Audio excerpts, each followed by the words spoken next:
अध्यक्ष महोदय, भाजपा जब भी कोई नया बिल लाती है तो वो अपनी नाकामी छुपाती है। भाजपा वाले मुसलमान भाइयों की वक्फ की जमीन चिन्हित करने की बात कर रहे हैं, जिससे महाकुंभ में जो हिंदू मारे गए हैं या खो गए हैं उनको चिन्हित करने की बात पर पर्दा पड़ जाए। अध्यक्ष महोदय, मुझे खुशी इस बात की कि हमारा धर्म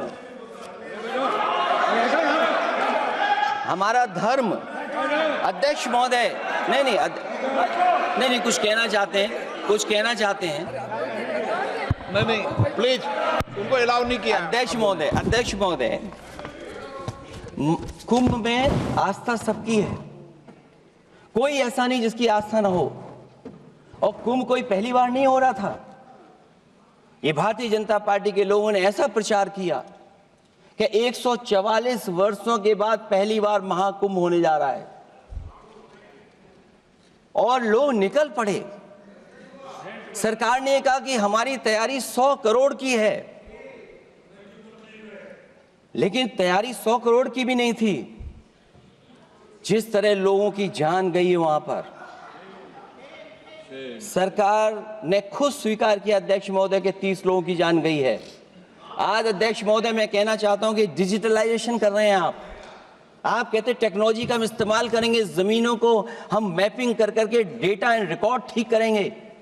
अध्यक्ष महोदय, ये बताएं कि वो 30 लोग कौन थे, उनके नाम क्या थे जिनकी जान चली गई। न केवल जान जाने वालों की, बल्कि अध्यक्ष महोदय ये सरकार बताए कि जो लगभग 1000 हिंदू खो गए हैं, जो अभी तक नहीं मिले, जो अभी तक नहीं खोज पाए हैं, वो 1000 हिंदू की सूची कहां है?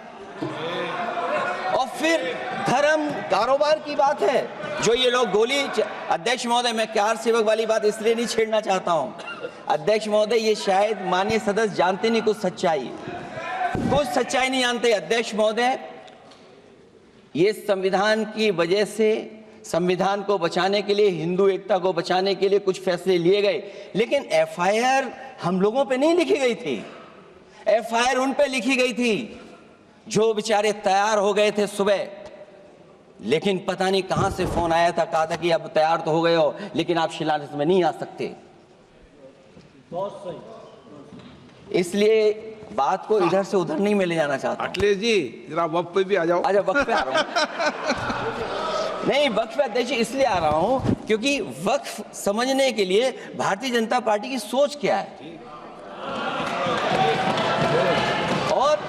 और ये अध्यक्ष महोदय जब ये कह रहे हैं कि इससे कारोबार होगा, अध्यक्ष महोदय, धर्म की चीजों से कारोबार नहीं हो सकता। हमारे उत्तर प्रदेश के मुख्यमंत्री जी ने भी कहा कि कारोबार होगा। वो 30 की गिनती में उलझे हुए हैं, जैसे 30 मार खाए वो। उनसे पूछा कि जान कितनी गई, वो 30। उनसे पूछा कि कारोबार कितने का होगा, 30 गुणा 10,000 करोड़। सोचिए, कुंभ हमारा क्या कारोबार की जगह है? और फिर उसका कौन नापेगा, कैसे नालाएगा? और फिर हमारे माननीय मंत्री जी कह रहे हैं कि जमीन, चाहे वो रेलवे की हो, चाहे वो डिफेंस की हो, वो भारत की जमीन है। मैं भी स्वीकार करता हूं कि रेलवे की जमीन भी भारत की है, डिफेंस की भी जमीन भारत की है। क्या डिफेंस की जमीन नहीं बेची जा रही मंत्री जी? अध्यक्ष महोदय, क्या रेलवे की जमीनें नहीं बेची जा रही हैं? अध्यक्ष महोदय, केवल यहां तक नहीं, कितना हस्तक्षेप होता है। वक्फ भी भारत के, इसीलिए तो कहीं ना कहीं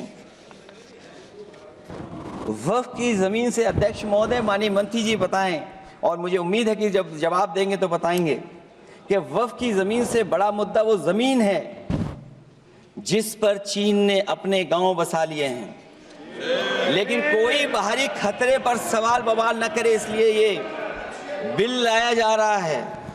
और माननीय मंत्री जहां से आते हैं, जिस प्रदेश से आते हैं, कम से कम ये तो बताएंगे कि वहां कितने चीन ने गांव बसा लिए, घर बन गए हैं। अध्यक्ष महोदय, आपके माध्यम से सरकार गारंटी दे कि वक्फ की जमीन कभी भी किसी भी पैतरेबाजी से किसी और मकसद के लिए किसी और को नहीं दी जाएगी। वक्फ की वर्तमान व्यवस्था में चाहे 5 साल के धर्म पालन की पाबंदी की बात हो, या कलेक्टर से सर्वेक्षण के हस्तक्षेप की बात हो, या वक्फ परिषद या बोर्ड में बाहरियों को शामिल करने की बात हो, इन सब का उद्देश्य मुस्लिम भाइयों के सार्वजनिक अधिकार को छीनकर उनके महत्व और नियंत्रण को कम करना है।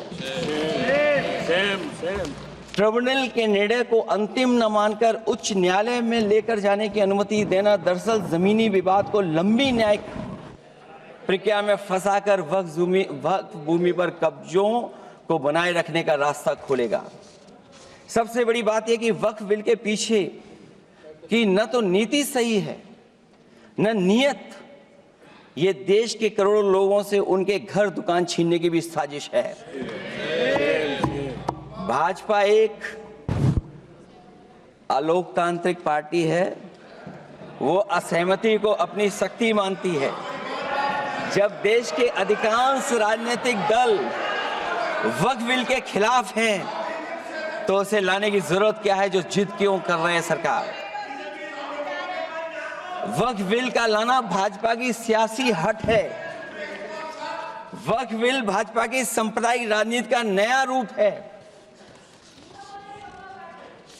वो तो आपको काटेगा, और इसलिए काटेगा कि अध्यक्ष महोदय बाहर ये लिखते हैं सत्यमेव जयते, बाहर है लिखते सत्यमेव जयते, भाजपाई अंदर असत्य बात कहते।